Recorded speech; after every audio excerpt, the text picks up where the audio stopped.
All right, everybody, we're back here. It's a holiday weekend, 4th of July. I don't mistake the firecrackers for gunshots or vice versa. I'm still looking over my shoulder when I hear those snap crackle pops. So Beverly's going to read the questions off camera. Are you ready, Bev? Yep. All right, here we go.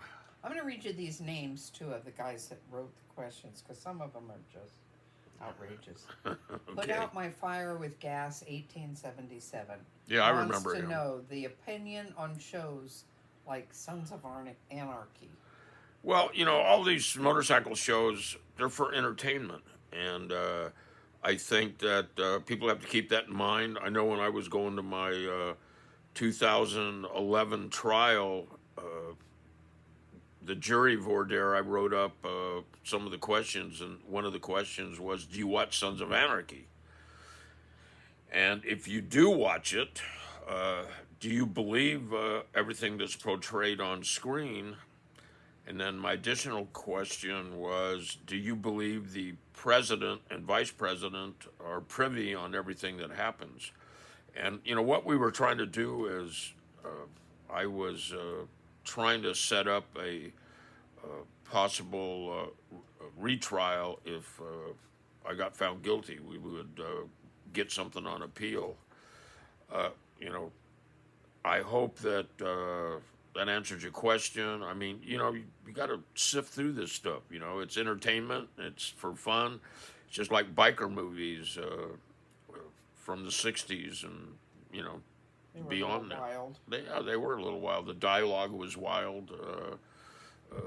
My old buddy Roger Corman came out with some pretty interesting movies in the '60s. Anyways, Do you remember that you and Cheryl went out with me and Bob? I do, to and the we went down to biker- Hollywood and we was a- saw like 3 or 4 it was biker movies in a row. Yeah, it was a biker Marathon. festival or marathon. This is in the '60s, I Yeah, believe. we were around 20, 21 years old. We went down to Hollywood, and It was all biker movies. it was all biker movies. was great. It was a bike-a-thon, if you will. But I don't remember what was playing. I remember one of the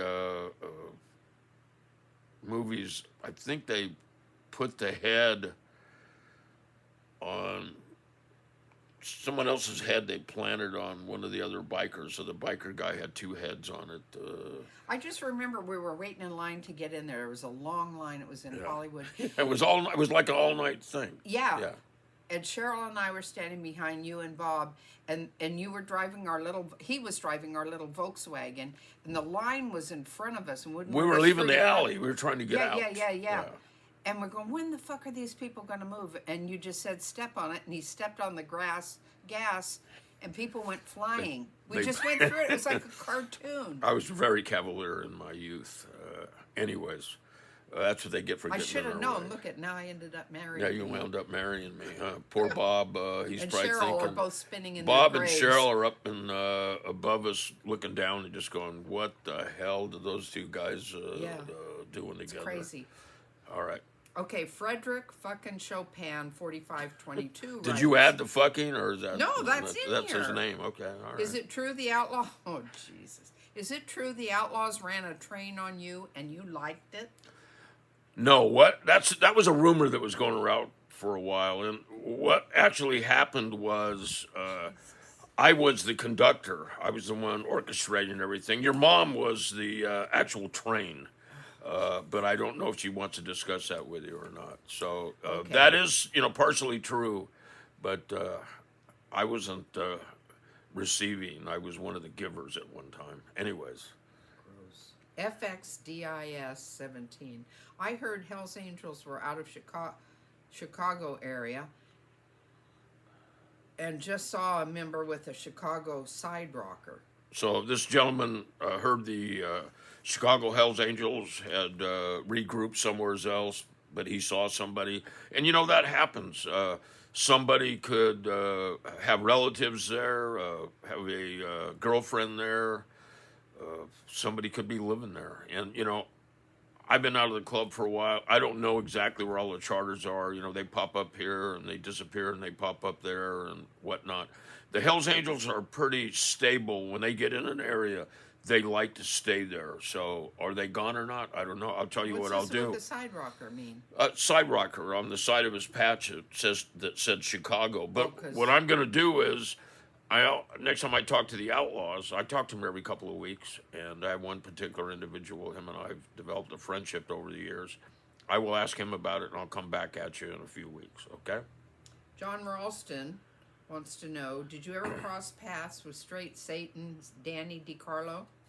Well, you know, I didn't know him personally. I'm not even sure I was ever at the same place at the same time with him. You know, he is the one that ratted on Manson and turned them in the direction. If I remember correctly, they kind of turned him in the direction of the Manson family during those Tate LaBianco murders. And you have to remember, he was an informant. I got a picture of Charlie Manson with his hands handcuffed behind him, and Danny standing next to him, and Danny's handcuffs are in the front of him, which was very telling at the time. Took me a while to figure that out. I kept thinking, this doesn't look right, and then it was revealed that Danny was an informant. Okay, Grant Nelson, 8955, writes, that's not the real George. Well, look, you know, I do all these things myself, and I'm going to admit this on camera. Occasionally, I bring in a stunt double, but I'll tell you, I would never bring a stunt double in if it had anything to do with your mom. Okay, Bev, next one. Okay. Northwest Living, 3430, biggest club in Idaho. Is there a club in Idaho? Yes, it's Brother Speed, and in my new book, Crossing the Rubicon, I talk about Irish and I going up there with about 100 Hells Angels. We were seriously looking at the Brother Speed as starting, you know, Hells Angel charters up there in Boise and whatever other towns they were in. But yeah, they never did become Hells Angels, but I continued to visit them over the years. I went there several times. I remember we went there, we left Sturgis one year, about 10 of us. I took the youngsters to Idaho, and I remember the soundbite that weekend was, Idaho, you the pimp. Anyways, some of my obscure humor. Mike Brinkley, 181, 18F. When was the switch to shorts and tennis shoes? Well, you know, the switch to shorts and tennis shoes happened almost overnight, and that was in the early to mid 90s, and that's when the youngsters came on board. And it wasn't just in Ventura, where, you know, it was a whole new generation. They wore different clothing. That's when they had all these stylish tennis shoes out. People were listening to rap music. I know there was a lot of splits in the club. People didn't like the music the guys were listening to. They didn't like the way they dressed. But what convinced them was the level of violence that these youngsters would go to prove they were Hells Angels. And I remember Johnny A. and I were arguing about it. Johnny A. happened to be in Ventura one night, and the youngsters got into it at the Ventura Theater, and Johnny was very impressed. The headline in the news the next day said, the Ventura Hells Angels attacked security as if they were a pack of wild dogs. And Johnny thought that was the best headline we'd had in about 30 years. And anyways, you know, it just made that transition. And me, I still wear boots, you know. I will tell you, I have worn tennis shoes on my motorcycle before when my feet were bothering me or something. But they weren't white, and they were black. But I wear boots, you know, I always wore boots. Chris Roy writes, how did your high-profile position affect your family? Well, it cost me Bad. 2 marriages. Okay, but look, George, there were a lot of high times, too. Yeah, well, then that's a fact. There were a lot of high times, good times. Cheryl was a good woman. She hung in there. She She wasn't a biker chick, but she was a '60s chick. I mean, it was the women from that era are different. My second marriage, I married somebody much younger than me, and they just didn't Try connect on 30 this. years. You got to put that out there, right? course I So do. she was 30 years younger than me. So what? But anyways, this goddamn woman. I'm where I'm supposed to be. I'm very, very, very happy. I have a gun over here. Yeah, she's holding a gun on me as we speak. But yeah, it's very hard on my family, my children, the raids, the constant surveillance. You go out to the mailbox and there's a letter from the Justice Department there. They've been tapping your phone. This is when you still had house phones, so it was tough.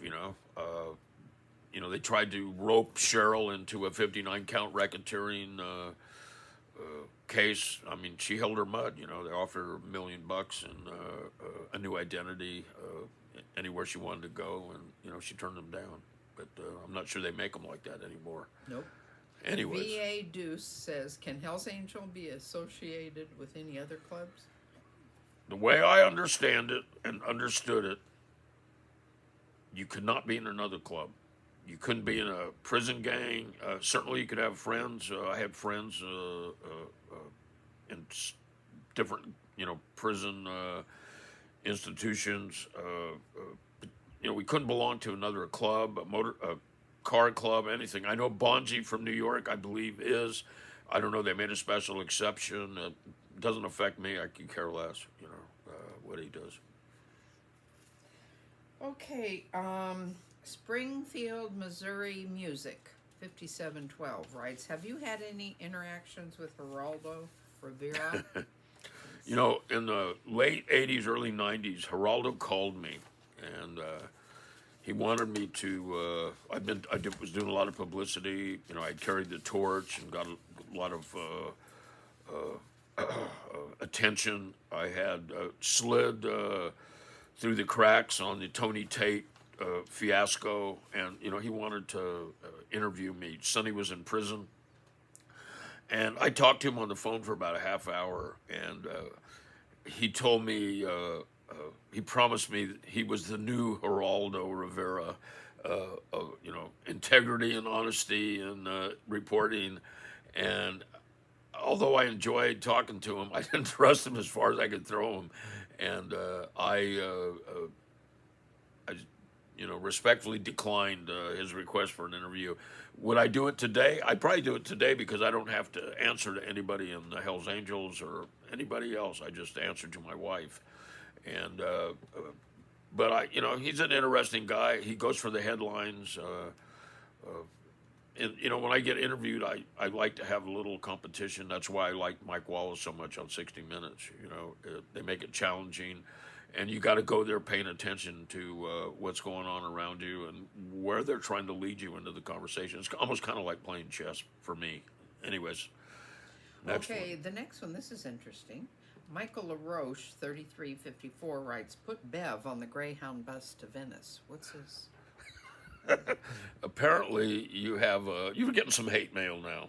Good. So how's it feel? I can handle it. Well, I'll tell you, I would put Bev on the bus, but she probably put up a fight. And you know what? I think your mom and her friends are occupying all the seats.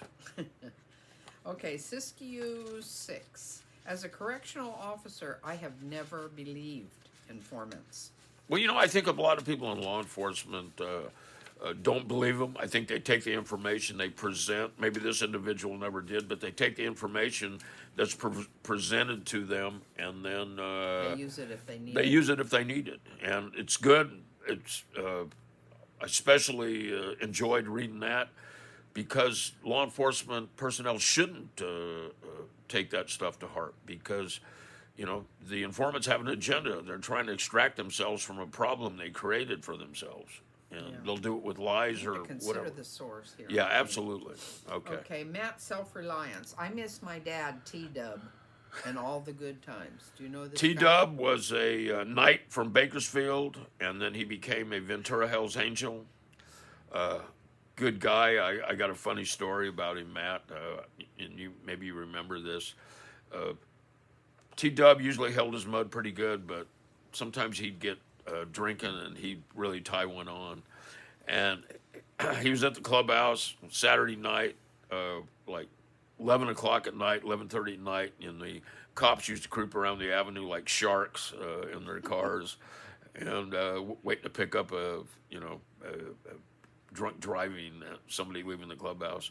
I went out. I put my hand on T Dub's bike. I said, "Hey Dub, man," I go, you're not in any shape to be riding. You need to just stay here and sleep it off till morning." And he, probably the first time he ever got aggressive with me, and he told me, he goes, "This isn't my goddamn first rodeo, George." And he took off like a bat out of hell. The police were right behind him with the red lights, and we laughed about that for weeks. He came back the next day. We bailed him out. And I go, "Not your first rodeo, huh?" And we had a hell of a time. He was a musician. He played the guitar and he played the bass. He was also a songwriter, and he wrote a song with Merle Haggard. And he was waiting for his residual checks for Merle. And anytime we run into Merle, T Dub would say, "Hey, where's that check at?" And Merle Haggard would tell him, "It's in the mail, Dub." Anyway, T Dub, good guy, man. Good Hell's Angel. Node, MTW, question mark club. Well, there's several questions about the question marks. And the question marks in Hayward were not affiliated with the question marks in Ventura County. Two separate clubs. I think Arlen Ness may have been in the question marks in Hayward. Arlen Ness, for those of you who recognizes the name, know who he is. Those of you that don't, he was a famous motorcycle builder. Him and Sonny were pretty good friends. And the rumor was he was in the question marks from Hayward, who became Hell's Angels. It was a very short-lived charter. Most of the guys went to Oakland, I believe, after the charter shut down. So that's the answer to that one. Nuclear Reddit 510. Can you tell us about Spider-Man from Oakland? Well, Spider-Man and I prospected together, and Spider-Man took on the Oakland persona where he tried to be a hard ass all the time, and he had a guy he ran around with, and I can't think of the dude's name, and I think he was friends with Chico and Kennedy. I actually think he was a novice crank cooker, and he would come and go, not show up on runs, and there was only one way you could get away with not coming to runs if you were a prospect, and that's probably if you were doing something for somebody, making money for somebody. But Spider-Man, he was a good guy. I didn't know him well, hard to get to know. Tall and lanky. I remember he came down to Los Angeles one time, and Oakland sent the Oakland prospects down there to mud check the Los Angeles prospects, and Spider-Man's buddy asked me to go out back, and which is a code word for I'm going to take you out in the back. We're going to fight, and I knew they were coming. I heard they were in town, and I had my gloves in my back pocket. I happened to be in the car, but I had a pair of gloves in the car. And as we got ready to go out back, I put my gloves on, and he seemed a little alarmed. This wasn't Spider-Man. This was his road dog that he was running with. But, Spider-Man was in the club a long time. Was he real active in the club? No, but there's a lot of guys, not just in Oakland and different charters, where you'd only see them from time to time. What they were doing in between performances of showing each other, I don't know, but Spider-Man was a good guy. I remember his girlfriend. She seemed pretty cool. Came to Ventura, hung out a few times. Kind of a elusive guy. That's all I know about Spider-Man. That's it. Well, that was it, huh? Yep. And yes, this is where you submit your questions. People try to get a hold of me and they say, "Where do I submit the questions?" Submit them to YouTube in the comments, and if I don't answer them, keep asking and I'll get to it. One of the last questions asked was somebody wanted some information on the David O helmet, and I'm going to show you. I've got a David O helmet here, and this was made out of a mold. David Ortega made this mold. Here's the flaps are thick and real comfortable helmet, and they work. Where'd you get the mold? He made the mold out of a police riot helmet, the L.A. Sheriff's riot helmet. We went to one of the swap meets in San Fernando Valley, and there was a bunch of police sheriff riot helmets. That's probably a good mold. That's probably better. And he, David took the riot helmet and shaped it a little bit, changed a couple of things, made a mold, and started making these helmets up. Now, I got in a wreck with this helmet on, and the whole left side of the helmet had a mark in it. It was probably 2-3 inches wide, 6 inches long. I wound up with a bleed on the left side of my brain, but I guarantee you this helmet saved my life. So I didn't say that when David was alive. I didn't want to have him holding those heavy of cards against me where he saved my life. I would have never heard the end of it. That's chicken shit of you, George. Yeah, but smart. Here's another thing David made. You know, you guys hear about the windshields. This is David's leather pop-on windshield. It pops on and it pops off. It's great. It really breaks the wind. I remember him and I got in an argument. I had ridden across country with this on my bike, and then we were going to ride into Sturgis, and he made me take it off my bike because he didn't want anybody copying his design. You know, David didn't patent anything. He's always talking about, I'm going to patent this, I'm going to patent that. He was going to patent this. He never did.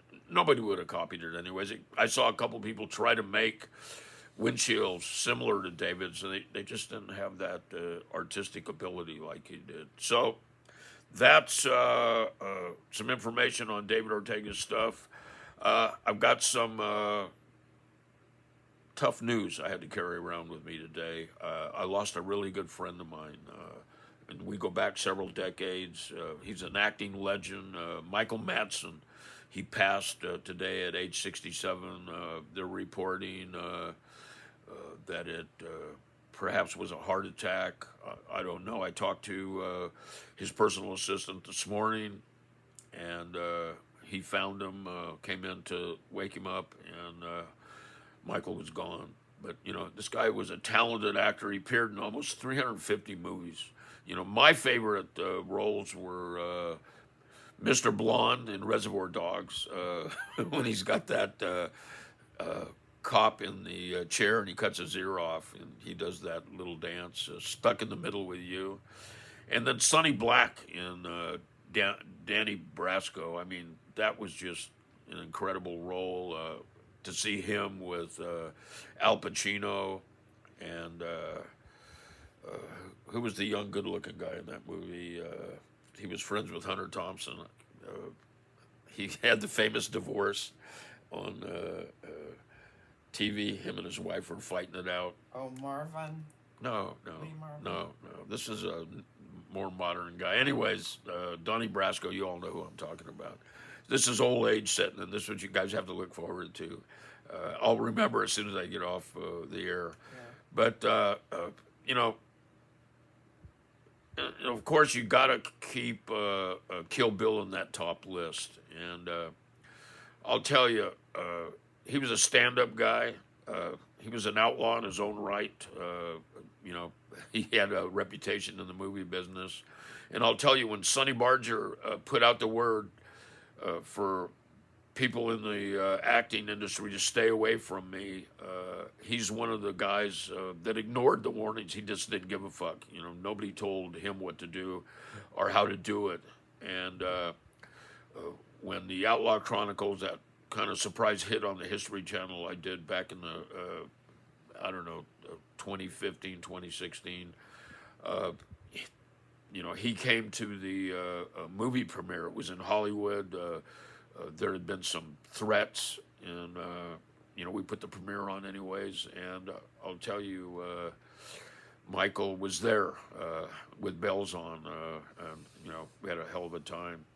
And you know, while I was still in the club, I was a Hell's Angel member at the time. Michael, along with my other longtime friend David Carradine, invited me to the premiere of Kill Bill. And when I got there, David and Michael had me sitting between them, and everybody in the back. We were in the front rows, not all the way in the front, but pretty close to the front.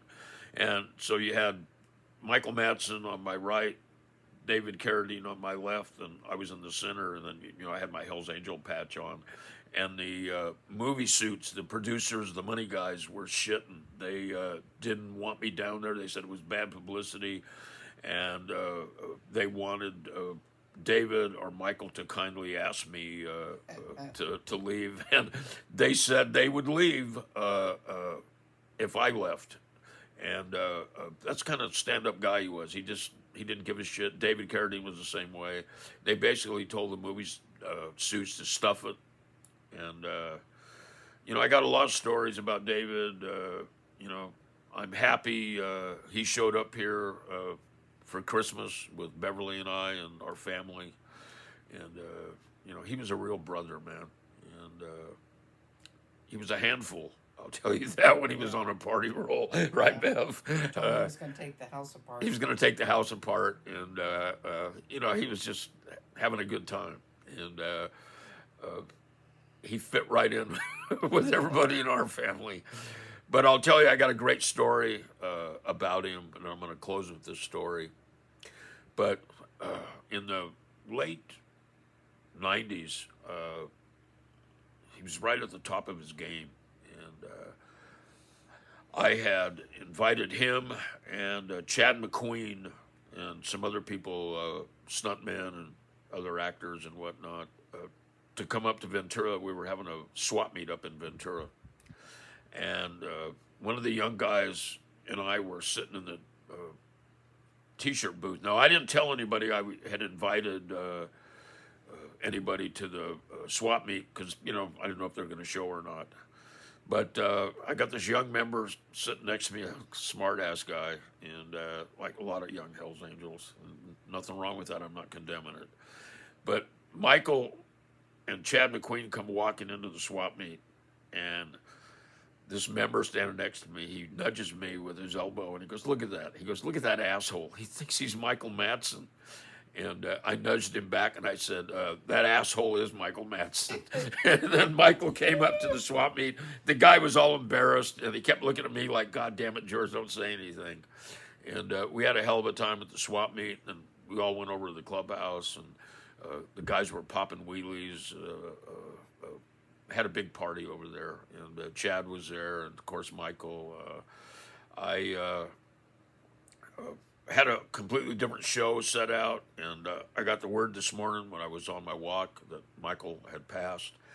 And I changed things around. Maybe this is not as exciting for some of you, but it's exciting to me because I lost a good friend today, and I'm coming to terms with it. Next week, we're going to get back on track. The Ventura Hells Angels have a history of arson use. And I'm not celebrating that title or admitting to anything. Perhaps maybe next week, since I'll check the statute of limitations on some stuff. But, I'm going to talk about all the allegations over the years. And this goes to the 70s, the 80s, the 90s, the 2000s. But there's one arson in particular that they don't talk about, and I'm going to talk about that next week. I wanted to add it in my book, Crossing the Rubicon, and I couldn't get anybody in law enforcement to confirm it or deny it. But we'll get into that next week. I think you'll have a lot of fun listening to that. So hope I didn't disappoint you. Everybody say a prayer for Michael, and I'll see you guys all next week.